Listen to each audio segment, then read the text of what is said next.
Day Republic Bharat, आपके साथ मैं हूं Shweta Tripathi. Ebix cash studio से खबरों की शुरुआत करेंगे। दोपहर के 2 बज रहे हैं, आपके साथ मैं हूं ज्योत्सना बेदी। शुरुआत बुलेटिन की उत्तर प्रदेश से खबर। नई आबकारी पॉलिसी लागू कर दी गई है। घर में अब तय सीमा तक ही आप शराब रख पाएंगे। तो घर में शराब रखने के लिए लाइसेंस जरूरी होगा। सालाना 12,000 लाइसेंस फीस देनी होगी। यानी नियमों में बदलाव किए गए और नियमों में बदलाव ये सख्ती को दिखाते हैं।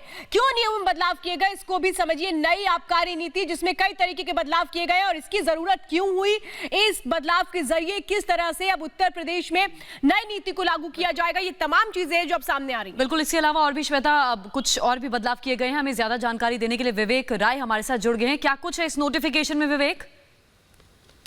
आबकारी पॉलिसी जारी हुई है उसमें कि 12,000 रुपए सालाना आपको लाइसेंस का फीस देना होगा। साथ ही साथ एक समय पर 51,000 रुपए की गारंटी भी आपको शुरुआती तौर पर सबमिट करनी होगी।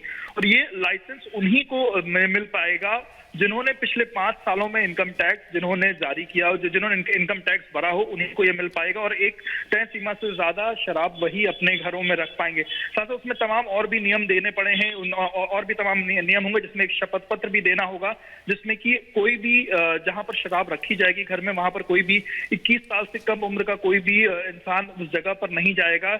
और किसी भी तरीके की, साथ साथ दूसरी चीज ये भी है कि जो भी उत्तर प्रदेश में जो अनधिकृत शराब है या किसी भी तरीके के जो मादक पदार्थ हैं जो अनधिकृत हैं, वो नहीं रखे जाएंगे। तो ये तमाम ऐसी चीजें हैं जिसको नई आबकारी पॉलिसी जो आई हुई है उसमें जारी किया, उसमें लागू किया जा रहा है। और उसमें जो भी तय मात्रा ज्यादा अगर शराब रखनी होगी तो ये चीजों का ध्यान रखना पड़ेगा। जी विवेक, ये बताइए घर में शराब रखने की मात्रा के लिए क्या नियम बनाए गए हैं? देखिए, घर में तय मात्रा से ज्यादा की शराब रखने को लेकर के जो पॉलिसी है, आपको सबसे पहले वहां पर आपको लाइसेंस लेना पड़ेगा। उसके बाद ही आप अपने घर में शराब रख पाएंगे। उस लाइसेंस के कुछ नियम है जिसमें आपको आपके आधार कार्ड की जरूरत पड़ेगी, आपके पैन कार्ड की जरूरत पड़ेगी। आप अगर ITR भरते हैं, पिछले 5 सालों के ITR आपको देने पड़ेंगे, तभी आप अपने घर में शराब रख सकते हैं। तो ये कुछ शुरुआती अगर इन नियमों को ना माना गया तो क्या कुछ सजा का प्रावधान, को इससे मुतालिक जानकारी विवेक? देखिए, सजा को लेकर के अभी कानूनी कार्रवाई इसको लेकर के, सजा को लेकर के चीजें क्लियर बहुत ज्यादा नहीं हो पाई हैं। लेकिन यह है कि सख्त कानूनी कार्रवाई की बात फिलहाल इसको लेकर के कही जा रही है।